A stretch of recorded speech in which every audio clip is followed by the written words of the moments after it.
안녕하세요. 오늘도 사연 살롱을 찾아주셔서 감사합니다. 저는 경기도에 사는 30대 후반의 여성이에요. 저는 몇 년 전 4년이나 사랑했던 사람과 단 3개월 만에 이혼했던 아픈 상처가 있어요. 사람이 사랑에 눈이 멀면 환상만 보이고 현실을 모른다더니 제가 딱 그런 경우였죠. 이혼을 하고 아직도 남자라면 쳐다도 보고 싶지 않아요. 정말 대어도 보통 대인 게 아니어서요. 작년에 우연히 사연 살롱 채널을 알게 돼서 듣게 됐는데 저랑 같은 상황이 아니어도 너무 그분들 심정에 공감이 가더라고요. 그래서 계속 듣다 보니 지금에 이르렀고요. 이제는 제 과거도 훌훌 털어버릴 겸 해서 사연을 보내게 됐어요. 저를 만만하다고 여겨서 결혼하고 지네 집만 챙긴 이기적이고 재수없는 남자 이야기 시작할게요. 남편은 중학교 동창이었고 다시 만난 건 한 친구의 결혼식 때문이었어요.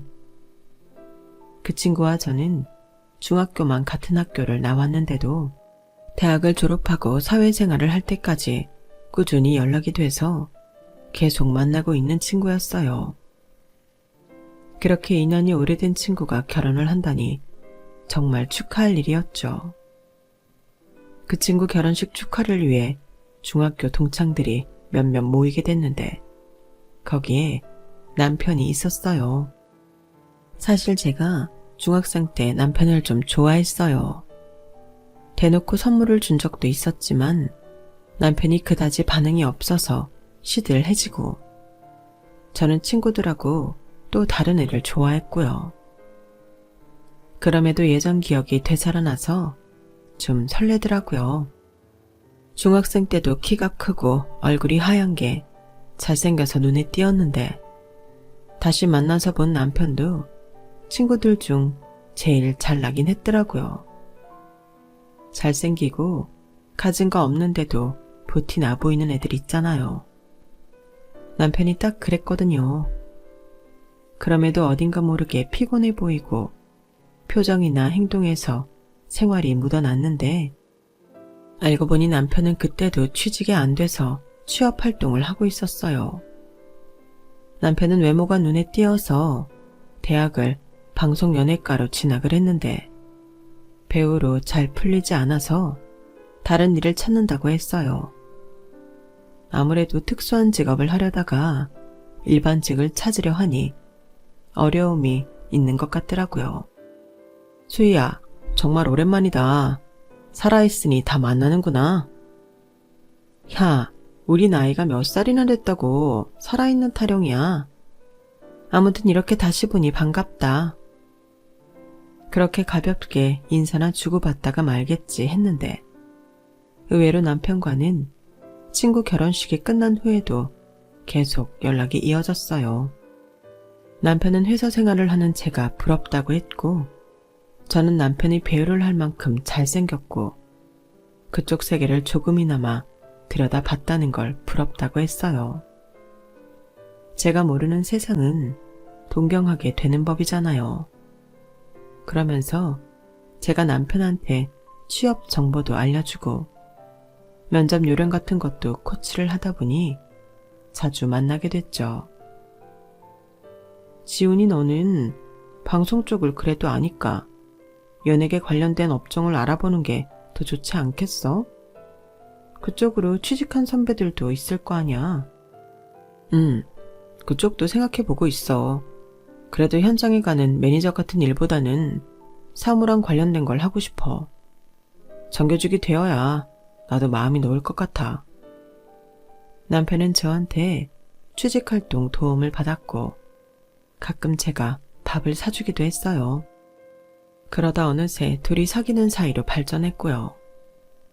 그렇게 4년이라는 시간 동안 남편은 최종 면접까지 갔다가 떨어져서 울고불고 한 날도 있었고 연예기획사의 매니저로 들어갔다가 하루 만에 다시 나온 적도 있고 정말 별의별 일이 다 있었어요. 그때마다 저는 제 돈으로 남편 밥도 사 먹이고 면접 갈 때 쓸 돈도 주고 그랬었네요. 저와 사귀는 사람이니까, 그리고 그 사람이 잘 되기 바라니까 챙긴 거였고, 당시에는 그렇게 하는 게 당연하다고 생각했어요. 남편은 자기 일이 잘 풀리지 않자 저한테 헤어지자며 자기가 저보다 못한 것 같아서 자꾸 열등감이 생긴다고 하더라고요. 저는 그러는 게 안타까워 말없이 옆에 있었고, 그렇게 인연을 이어나가던 중 드디어 남편이 취직을 하게 됐어요. 공연과 관련된 기획사 쪽 일이었지만 현장이 아닌 사무직이었고, 회사도 꽤 탄탄한 곳이고 대기업과도 연결이 되어 있어서 남편은 최종 합격 후에 너무 좋아서 방방 뛰기까지 했어요. 정말 잘 됐다. 축하해. 이제 잘 되는 일만 남았네. 와, 그동안 진짜 형수랑 너 아니었으면 못 버텼을 거야. 고맙다, 수희야. 남편이 말한 형수는 몇 년 전 형이 돌아가시고 혼자서 조카 둘을 키우는데 중학생들이라고 했어요. 형과 나이 차이가 많이 나는 남편은 부모님이 일찍 돌아가셨고 형 밑에서 자랐는데 형수가 많이 챙겨줬다고 하더라고요. 그래서인지 늘 말끝마다 형수 얘기가 따라다녔어요. 저는 그게 듣기 싫거나 하지 않았어요. 자기는 자기 잘해주는 형수 이야기하는데 제가 뭐라고 하겠어요. 형이 돌아가셨어도 여전히 한 식구로 잘 지낸다니 오히려 다행이죠. 그렇게 남편이 취직하고 반년쯤 됐을 때 저희는 결혼을 했어요. 남친이 입사하고 2달쯤 후부터 양쪽 집안에 인사하고 결혼 준비를 했거든요. 그래도 어찌나 정신없이 시간이 가는지 이렇게 결혼을 해도 되나 싶을 정도로 뭔가 후딱후딱 지나가더라고요. 부모님은 제가 직장 없는 남친 때문에 마음고생한다고 그다지 마음에 들어하지는 않으셨지만 결혼한다고 하니 잘 살라고 남편한테도 좋은 말씀 많이 해주셨어요. 그러면서 저한테 신혼집은 부모님이 해주시겠다고 하셨어요. 무슨 소리야 엄마 아빠. 나 돈 모아놓은 거 있어. 그걸로 작은 전세부터 차근차근 시작하면 돼. 예, 그러지 말고 우리 하자는 대로 해. 요즘 집 마련하기가 좀 어렵니? 너네 그래서 언제 돈 모을 건데? 아이도 생길 텐데. 그러면 니들 돈 쓸 일만 있다고. 엄마 말이 맞다. 아빠랑 엄마, 수희 너 결혼하면 집 사주자고 너 대학 들어갈 때부터 준비한 게 있어. 그러니 결혼 선물로 받아. 이건 네 오빠도 결혼할 때 받은 거니까 부담 갖지 말고. 그래야 우리가 발 뻗고 잠을 잔다고. 엄마 아빠 마음 너무 매정하게 뿌리치지 마라. 그렇게 부모님은 마음에 들지 않는 사윗감이어도 저희의 미래를 위해서 경기도에 아파트까지 마련해 주셨어요. 남편이 30대에도 제대로 자리를 잡지 못하고 있는 게 많이 걱정이 되신 것도 있고, 저 고생하지 말라고 마음 써주시는 게 너무 감사했죠. 오빠랑 똑같이 해주었다고 하지만 오빠한테는 집을 살 때 얼마 정도 보태주시기만 한 걸 알고 있어서 속으로 참 미안하고 감사했어요. 하지만 결혼하고 보니 남편은 정말 형수한테 많이 의지를 하더라고요. 이제는 저랑 결혼을 했음에도 뭐든 형수한테 물어보려고 했어요. 그런 형수는 저를 싫어하는 티를 많이 냈고요. 저희 부모님도 남편 마음에 안 드는 거 당사자 앞에서는 티 안 내는데 남편 형수는 정말 노골적이었어요. 솔직히 우리 도련님 진짜 잘생기고 괜찮잖아. 수희씨, 이제 동서라고 해야지? 아무튼 동서보다 더 괜찮은 여자 만날 수도 있는데 취직하기 전까지 많이 챙겨줬다고 결혼까지 가는 걸 보니 우리 도련님 의리 하나는 끝내준다 했어. 아니, 요즘 세상에 누가 자기 챙겨줬다고 결혼까지 해? 그런 시대 아니잖아. 그러니까 동서가 우리 도련님한테 계속 힘이 되어줘야 돼. 알겠어? 친정 부모님은 평범한 직장 다니다 은퇴하셨다며? 우리 도련님한테 숟가락 얹고 그런 일은 안 생기겠지? 그럴 일 없어요. 형님, 저희 부모님 노후 준비는 잘해두셔서 저희 도와주시면 도와주시지 손 벌리지 않으세요. 도와줄지 않을지는 두고 봐야지 뭐. 라며 말꼬리를 흘리는데 진짜 한마디 하고 싶더라고요. 아니, 당장 들어가서 살 신혼집도 저희 부모님이 해주신 거고 남편 돈 없다고 해서 웬만한 혼수도 제가 했는데 말이죠. 그런데도 제가 뭐가 그렇게 못마땅한지 항상 만나면 아래 위로 훑으며 인상을 찌푸리더라고요. 저희 부부는 결혼하고 바로 아파트에 들어간 게 아니라 베란다 확장 공사가 늦어져서 잠깐 제가 살던 투룸 오피스텔에서 생활해야 했어요. 공사는 2-3달 정도 더 걸린다고 했거든요.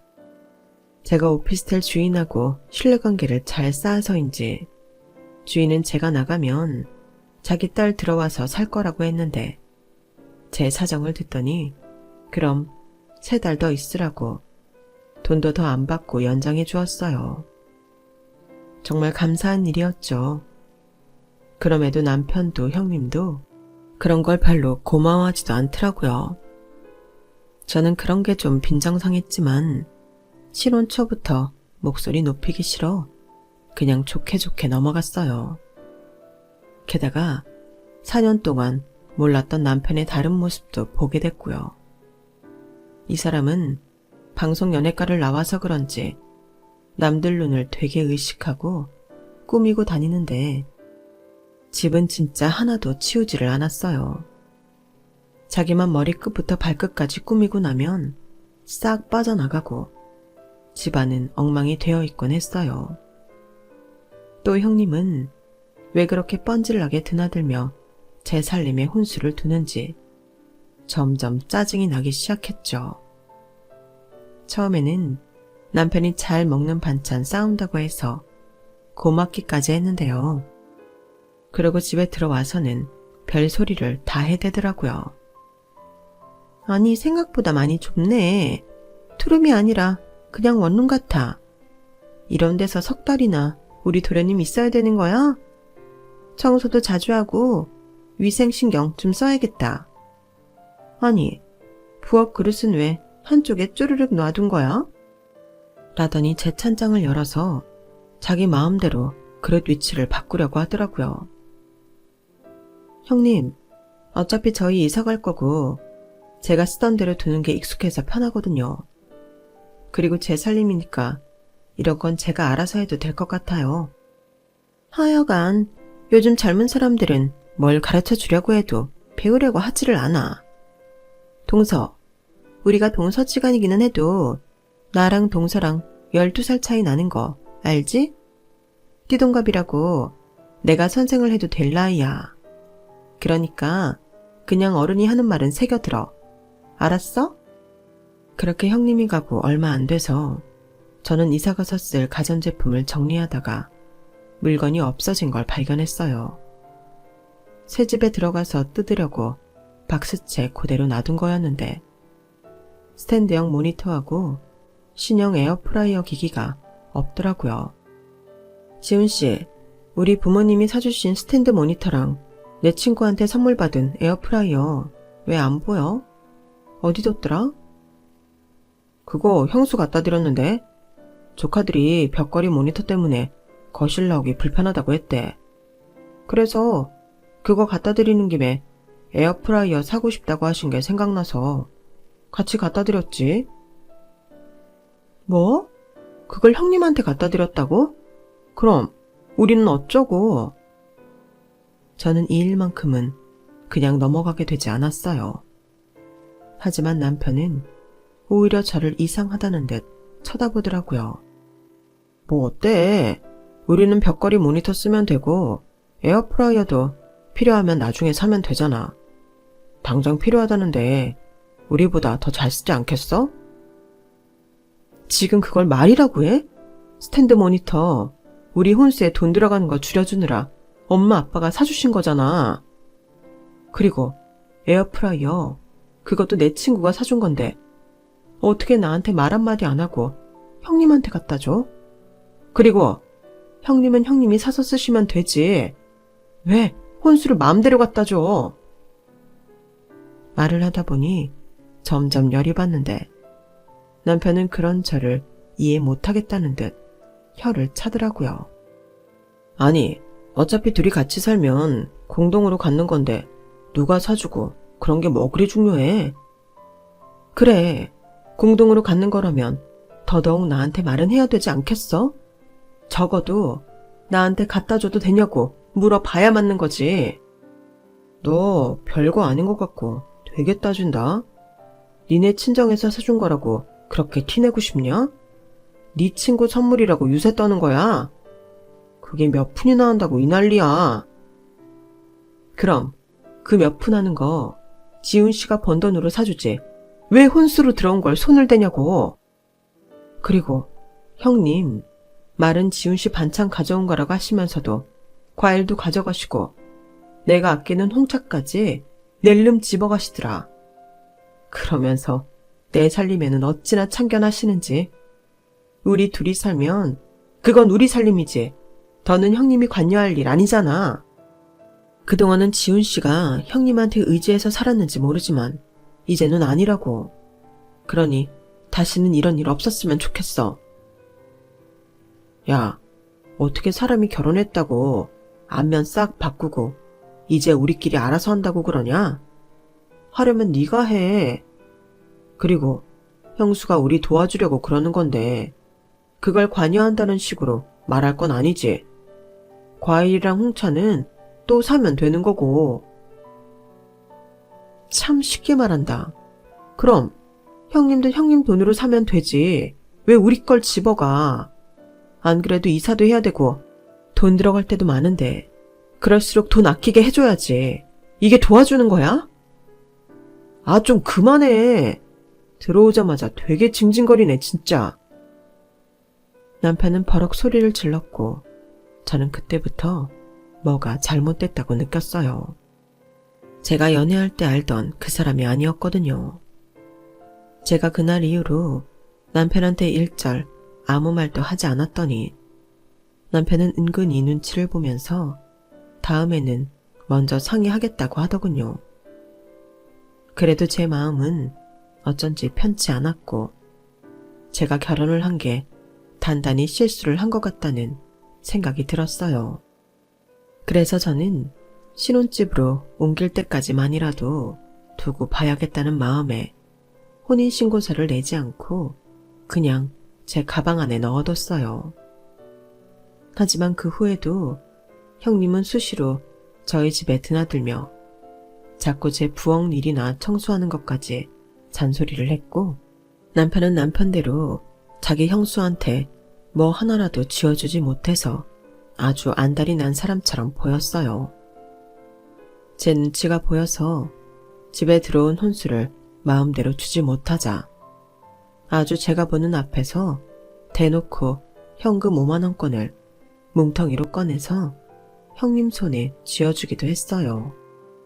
그러면서 저희 친정 부모님한테 인사 가자는 말 한 번 안 하는 남편놈이 점점 괘씸해지기 시작했어요. 이러려고 한 결혼이 아닌데 날이 갈수록 속상하기만 했죠. 그러면서 시간은 흘러 어느새 저희가 아파트에 들어갈 날이 가까워 오고 있었어요. 그동안 제가 아파트에 한번 가보려고 해도 남편이 자기가 다 알아서 한다며 바쁜데 저는 회사 일하고 집안일만 하라고 해서 가본 적이 없었어요. 그래도 공사가 끝나가고 도배도 다시 한다는데 궁금하잖아요. 회사가 좀 일찍 끝난 날 저는 집에 가던 길에 갑자기 저희가 들어갈 아파트에 가보고 싶었어요. 그래서 남편한테도 공사하는 분들한테도 사전에 연락을 안 하고 불쑥 찾아갔죠. 그런데 아파트에 뜻밖의 사람이 있는 거 아니겠어요? 바로 형님이었는데요. 양손을 허리에 얹고 안방에서 나오는데 이건 아주 집주인 포스 저리 가라더라고요. 형님이 여긴 어쩐 일이세요? 그러는 동서는 회사 끝나고 들린 건가? 네, 도배도 다시 한다는데 어떻게 된 건가 궁금해서요. 형님은 뭐 보러 오신 거예요? 저희가 알아서 해도 되는데요. 아니, 그래도 새 집인데 내가 봐줘야 되는 게 있지 않나 해서. 아무튼 여기 동네가 참 좋아. 깨끗하고 단지도 넓고. 네, 저희 부모님이 아이 낳으면 초등학생 때까지는 다른 데 이사 가지 않아도 될 거라고 하셨어요. 근처에 초등학교도 꽤 괜찮다고 하더라고요. 그래서 신혼집으로는 좀 커도 34평형에 방 3개짜리 해주신다고요. 그래, 부모님이 아주 지혜가 남다르셔. 여기서 중학교, 고등학교도 버스로 얼마 멀지 않고 애들 다니기 괜찮은 학원도 있거든. 애들 교육하기에는 아주 좋은 동네야. 라면서 자기가 뿌듯해하는데 뭐가 좀 이상하긴 하더라고요. 워낙 자기 시동생한테 관심이 많으니까 저러나 보다 했지만요. 공사 마무리며 도배 다 끝나려면 한 보름 남은 것 같아요. 저희가 알아서 할 테니까 너무 신경 쓰지 마세요. 그래도 새 집인데 어떻게 신경을 안 써? 뭐 동서가 알아서 잘하긴 하겠지만 말이야. 알았어. 웬일로 형님이 저한테 잔소리를 안 하고 잘할 거라는 말까지 하나. 오늘 뭐 잘못 먹었나? 속으로 그런 생각을 했지만 괜한 말했다가 트집 잡힐까봐 조용히 있다가 같이 아파트를 나와 헤어졌어요. 그리고 집에 와서 남편한테 말했죠. 우리 아파트 들어가는 건 말이야. 그것도 형님이 일일이 간섭하시는 건 아니지? 아파트? 그건 갑자기 왜? 아까 회사 일찍 끝나서 공사 마무리되는 것도 볼 겸 갔더니 형님이 거기 와 계시더라고. 근데 지훈씨 형님한테 우리 새 아파트 비밀번호 알려줬어? 그건 너무 앞서가는 거 아니야? 형수도 우리 새 집 알아야지. 한번 둘러보고 싶다고 해서 알려줬는데 내키지 않으면 비번 바꾸면 되잖아. 그런 건 좀 미리 말하면 안 돼? 내가 형님하고 안 마주쳤으면 또 나한테 말 안 하고 넘어갔을 거 아니야. 근데 아파트 인테리어나 가구나 냉장고 같은 거 형님이 간섭 안 하셨으면 해. 우리 살림이지 형님 살림 아니라는 거 확실했으면 좋겠어. 형수도 우리 거기 들어가면 더는 간섭 안 하시겠지. 네가 너무 예민한 거 아니야? 그동안 형님이 여기 와서 하신 게 있는데 그럼 어떻게 무디게 가만히 있겠어? 알았어. 내가 잘 말할 테니까 너무 화내지 마. 그러면서 목소리가 작아지는데 뭔가 수상하긴 하더군요. 말만 그렇게 하고 또 형님이 와서 다 자기 집인 것처럼 멋대로 굴 것 같은 불안한 예감이 들었어요. 하지만 이삿날 며칠 앞두고 남편이 한 말은 그 정도가 아니었어요. 저기 있잖아. 우리 이사 안 가도 되지 않을까? 지금 당장 우리 여기 살기에 좁지도 않고 여기가 회사 다니기에도 나쁘지 않아서 하는 말이야. 그러니까 우리 새 아파트는 형수랑 조카들 들어가라고 하고 우리는 그냥 여기서 계속 살자. 저는 너무 어이가 없어서 한동안 아무 말도 못했어요. 제가 눈만 깜빡거리며 있으니 남편이 마른 침을 꿀꺽 삼키더군요. 지금 한 말 그거 진심이야? 농담이지? 내가 왜 이런 일로 농담을 해? 솔직히 우리 아직 그런 큰 집 필요 없고 형수는 애들도 커서 각자 방 필요하고 거실도 넓은 게 좋은데 지금 형수 집은 좀 좁잖아. 저는 그때 제 머리를 스치는 게 있었어요. 제가 아파트에 갔을 때 형님이 주인 노릇하고 있던 모습이요. 그게 진심이면 혹시 형님하고 미리 다 말된 거야? 그래서 저번에 형님이 나랑 아파트에서 만난 거고? 형님은 그러니까 자기가 들어와서 살려고 미리 보러 온 거란 말이야? 뭐 그런 거지. 네가 갑자기 찾아가는 바람에 미리 말 안 하려고 한 게 아니라 네가 너무 빨랐다는 소리야. 그 아파트 우리 부모님이 사주신 거고 4명인 건 알지? 그런데 거기에 형님네를 들여보내자고? 우리는 여기서 살고? 제정신이야? 미친 거야? 우리 여기 이제 곧 나가야 돼.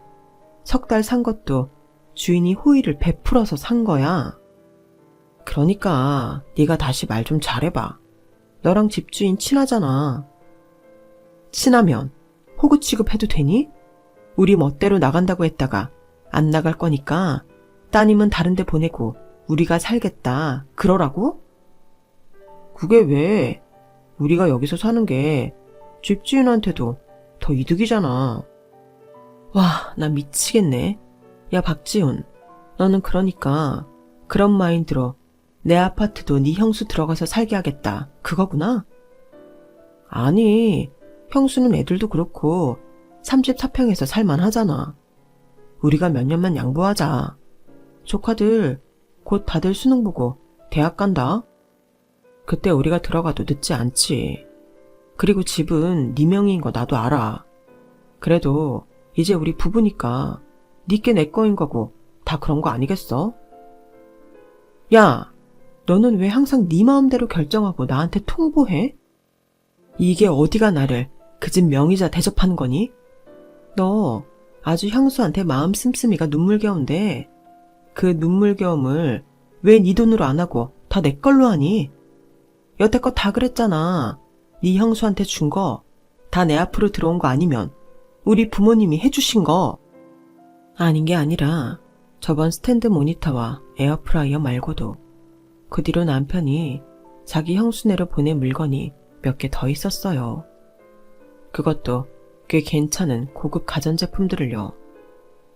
아니, 나는 네가 아직도 네 거 내 거 따지는 게 이해가 안 돼. 누구 앞에 들어왔든 필요한 사람 주는 건데 뭐 어때? 네 거 내 거는 안 따지면서 나한테 말은 안 해? 그건 대체 무슨 편리한 심보야? 야, 다 됐고 안 돼. 그 아파트 형님네 절대 못 들어가. 절대 안 돼. 형수님 이미 이사 준비 다 마쳤어. 이삿짐 센터 예약도 했고. 취소하시라고 해. 집주인이 절대 안 된다고 했다고 하면 되잖아. 너는 어떻게 나를 지금까지 뒷바라지 해주신 현숙님한테 그런 모진 말을 하라고 그러냐. 우리 형수 그동안 보낸 세월 보상받는 차원에서라도 그런 아파트에서 살만해. 너무 그러지 마. 야, 우리 부모님은 어디 돈이 썩어나서 니네 형수 거기서 살라고 나한테 아파트 해준 줄 아니? 우리 부모님 정성은 뭘로 보는 거야? 너 그런 우리 엄마 아빠한테는 제대로 인사 한번 했어? 알았어. 내가 이번 주 가서 인사드릴게. 그러면 됐지? 그냥 진행하는 거다. 어차피 벽지도 그렇고 베란다도 형수 취향에 맞췄어. 그러니까 그냥 형수님 들어가시게 하자. 야, 박지훈. 너 이러려고 나한테는 아파트 신경 쓰지 말고 내일 하고 여기 집만 신경 쓰라고 했던 거구나. 너 그때부터 네 형수 아파트에 살게 할 생각이었구나. 말하기가 좀 그렇지. 어느 정도 일이 진척되고 나야 말하기도 좋지 않겠어? 그럼 우리 얼른 집 알아봐야겠다. 일단 이따 집에 오다가 부동산부터 들릴까? 저는 이렇게 일방적으로 자기 형수만 생각하고 있는 남편 때문에 어이가 없었어요. 제 이야기는 아예 흘려버리고 지 형수 아파트에서 살게 하려고 저희 다른 전세 알아볼 생각만 하고 있는 거잖아요. 근데 수희야, 우리 꼭 큰 집 아니어도 되잖아? 적당히 지금 우리 있는 돈에 맞춰서 월세도 나쁘지 않을 것 같은데. 너, 나 속 뒤집으려고 작정했지? 이러려고 나랑 결혼했어?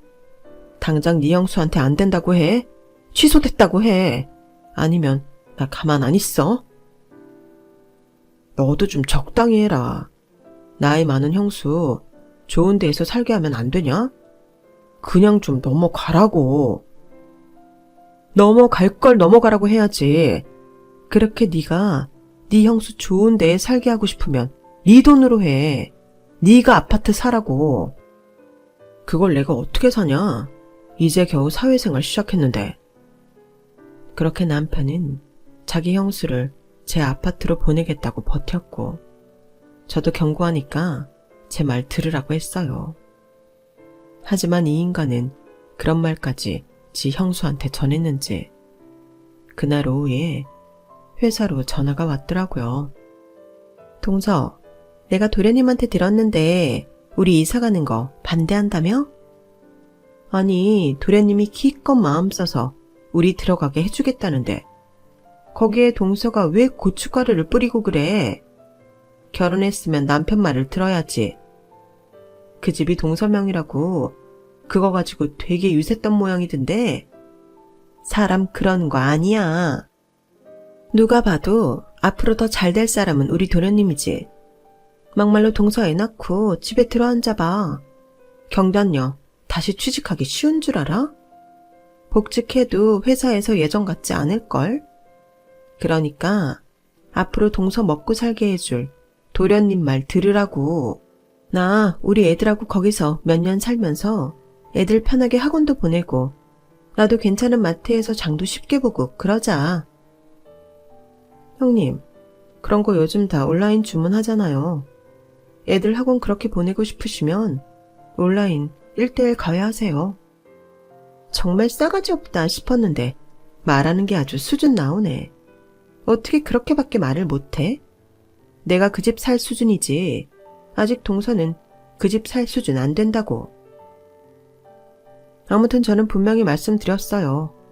제 아파트에 못 들어갑니다. 제가 분명히 한 말, 이거 녹음도 되고 있으니까요. 나중에 딴 말하지 마세요. 동서나 정신 차려. 어디 남편이 정한 일에 여자가 나서서 이래라 저래라야. 그게 결혼한 여자의 자세야? 아니, 지금이 조선시대예요? 구한말이에요? 말이 되는 소리를 하세요. 형님이 그 아파트에서 살고 싶으니까 지금 억지 부리는 거 아니에요? 그래, 나 거기 마음에 들어서 살고 싶다고 했다. 왜? 그게 뭐? 라며 악을 쓰길래 저는 그냥 전화를 끊어버렸어요. 그리고 이 인간이 어떻게 나오느냐에 따라 저도 제 앞길을 다시 계획해야겠다 마음먹고 집에 갔죠. 이미 둘이 연락을 주고받았는지 남편은 저를 보자마자 화를 내더군요. 야, 너 어떻게 형수한테 말을 그렇게 할 수 있어?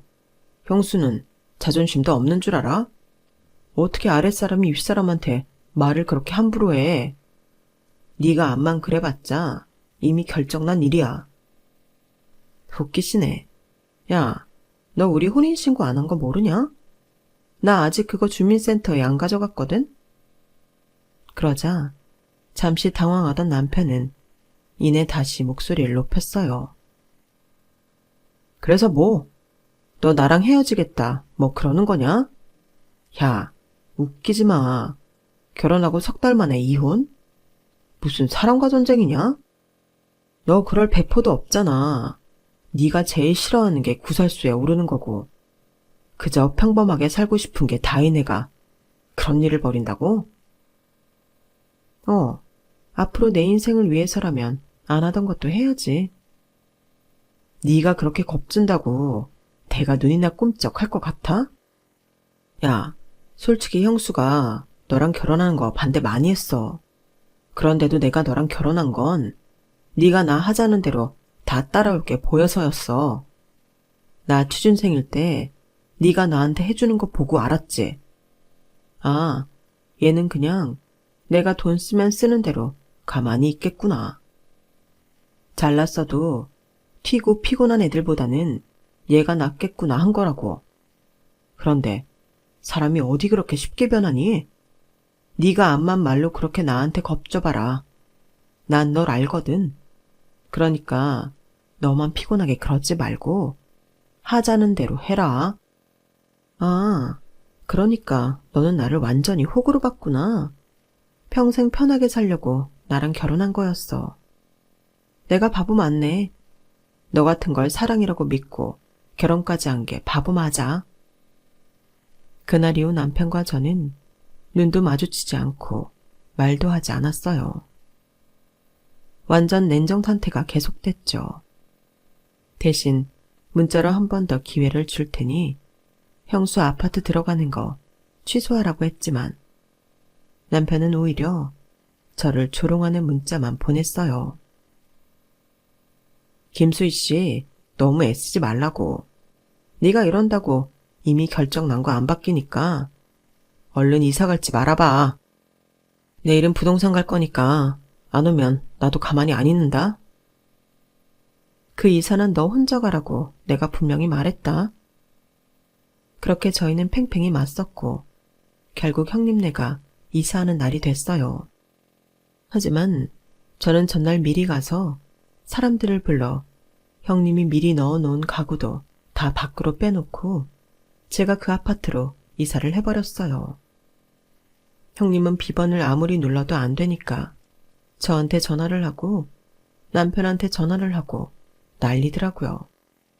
그러다가 제가 안에 있다는 걸 알고 소리를 지르더군요. 동서, 일하지 말고 이 성적으로 해결해. 어서 나오라고. 그러자 경비원 둘이 저희 집 앞에 와서 형님한테 시끄러우니 나가달라고 했어요. 지금 여기 주인한테 신고가 들어왔어요. 좋은 말로 할 때 나가주세요. 안 그러면 저희 경찰 부릅니다. 아니, 여기가 내가 이사 올 집인데 어디 나보고 가라고 해요. 억지 좀 부리지 마세요. 어제 여기 주인 이사 들어왔어요. 저희가 얼굴 보고 다 확인도 했고요. 여기 주민 아닌 사람이 들어와서 이러면 안 돼요. 얼른 나가주세요. 그렇게 형님은 소리를 지르며 억지로 끌려나갔어요. 그럼에도 어떻게든 아파트에 들어와 보겠다고 주차장에다가 짐을 내려놓고 해가 질 때까지 있다가 결국 어쩔 수 없이 다시 이삿짐 센터를 불러서 짐을 옮겨 자기 집으로 가야 했어요. 저는 그걸 보고 나서야 그날 하루 종일 저한테 전화에 문자로 이상한 말을 해대던 남편한테 만나자고 짧게 문자를 보냈어요. 그리고 그 인간을 카페에서 보자마자 이혼 서류를 내밀었죠. 우리 혼인신고 안 해서 어차피 둘 다 1억 안 남을 거야. 그런데 일단 사실혼 관계라서 정리는 필요하거든. 너 그동안 나한테 타간 돈 다 내놔. 야, 너 진짜 이렇게 치사하게 나올래? 그래, 네 소원대로 형수 아파트 못 들어갔으면 됐지. 이딴 식으로 할 거냐고. 나 너랑 안 산다고. 귓구멍 막혔으면 뚫고 잘 들어. 네가 석 달 동안 어떤 놈인지 나한테 너무 잘 보여줬고 저번에 나랑 살면 편할 것 같다고 했던 말도 나 다 녹음해놨어.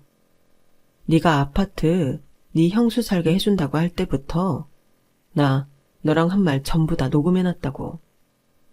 이게 과연 누구한테 유리할 것 같아? 어떻게 부부 사이에 네 거 내 거를 따져? 당연히 따져. 너 지금 여기서도 물어봐. 이게 말이 되는지. 내가 카페 직원한테 물어보고 올까? 내가 해봐? 그러자 남편은 아무 말도 못하더라고요. 너 왜 이제 와서 아무 말도 못해? 네 말이 맞다면 경비 아저씨들이 왜 경찰 부른다고 했겠어? 법적으로도 네 형수가 내 집에 들어올 권리가 없기 때문이야.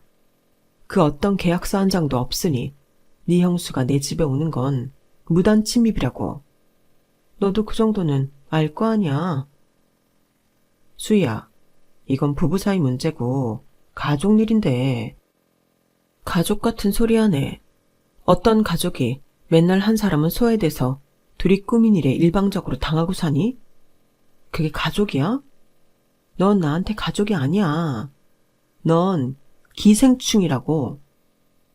제가 소리를 버럭 지르자 남편은 주변 눈치를 살피더니 아무 말도 하지 못했어요. 그 후 남편은 자기가 쓴 돈을 정말 전부 줘야 되냐며 용돈으로 줬던 건 안 받으면 안 되냐고 비굴한 소리를 하더군요. 그래서 저는 절대 안 된다고 다 돌려받겠다고 했어요. 자기가 이길 수 없다는 걸 알았는지 남편은 이제 제가 의리 없고 나쁜 년이라고 동창들한테 소문을 냈더라고요. 그렇게라도 해서 저를 어떻게든 나쁜 사람 만들고 싶었나 봐요. 하지만 저와 계속 연락을 했던 친구가 제 사정을 알고 있었고 중학생 동창들은 남편보다 그 친구와 더 친했기 때문에 남편이 하는 말을 듣는 애들은 아무도 없었다고 해요. 물론 그중 몇 명은 딴 생각을 했을 수도 있지만 기본적으로 친정에서 제 앞으로 해준 아파트에 자기 형수를 들어가서 살게 하겠다는 기상천외한 발상은 다들 말도 안 된다고 고개를 저었다고 하네요. 아무튼 그렇게 저와 남편의 관계는 끝이 났고 법원에서도 최종적으로 제 손을 들어줘서 남편은 저한테 위자료와 그동안 가져갔던 돈을 다 갚아야 했어요. 그러자 남편 형수가 더 길길이 뛰며 난리더라고요. 그거 봐요 도련님. 내가 저 여자 만나지 말라고 했잖아. 인상이 안 좋다고. 도련님 제대로 뒷바라지 못할 것 같다고. 얼마나 그랬어? 결국은 이런 꼴을 보고만 해. 아, 저 독한 게 우리 도련님 신세를 망쳤어. 그때 저만 치서 그 얘기를 들은 엄마가 성큼성큼 다가오더니 형님한테 싸대기를 한 대 갈겨버렸어요. 형님은 저희 엄마가 없는 줄 알고 발악을 하다가 뺨을 얻어맞고는 놀라서 아무 말도 못했죠. 이 미친 것들이 뚫린 입이라고 끝까지 함부로 말을 해? 야, 우리야말로 네 시동생하고 우리 딸 결혼 안 시키려고 했어. 그래도 결혼한다니 고생하지 말라고 해준 아파트에 뭐? 우리 딸이 수준이 안 맞아? 네가 수준이 맞아? 야, 그럼 네 돈으로 벌어서 네가 사서 들어가. 수준에 맞게. 허타대고 남의 집 귀한 딸한테 못된 짓이야. 그제야 형님은 조용해졌고 뒤에서 그걸 보고 있던 남편은 뒷걸음질을 치며 우리 부모님한테 안 걸리려고 쌩하니 도망을 가버렸어요. 정말 끝까지 치사하고 비열한 모습만 남긴 최악의 인간이죠.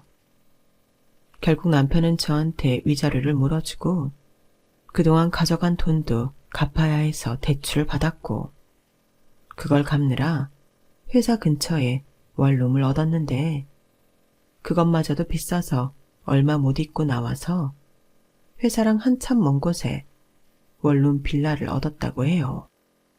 남편 형수도 우리 아파트로 이사 온다고 신이 나서 전세 뺀 걸로 가구니 뭐니 사느라 돈을 다 써버려서 돈을 다시 마련해서 더 작은 집으로 이사 가야 했고요. 그렇다고 해도 저는 불쌍하다는 생각이 요만큼도 들지 않았어요. 저한테 한 짓이 있는데 제가 뭐가 불쌍하겠어요. 그걸 보면 집 팔자 지가 꼰다는 말이 괜히 나온 게 아니다 싶더라고요. 저는 그 후 아직까지 부모님이 해주신 아파트에 혼자 살면서 싱글 라이프를 즐기고 있어요. 남자 안 만나면 어떤가요? 아직은 누구도 만나고 싶지 않아서. 이런 말을 하지만 나중에는 또 어떻게 될지 모르죠. 좋은 사람을 만날지도요. 그때는 정말 사람 좋은 사람을 만났으면 합니다. 제 사연 들어주셔서 감사합니다. 매일매일 어제보다 행복한 오늘이시길 바랍니다. 여러분, 사연 댓글에 응원과 현명한 조언 부탁드려요. 좋아요와 구독은 저에게 큰 힘이 됩니다. 오늘도 좋은 일 가득하세요.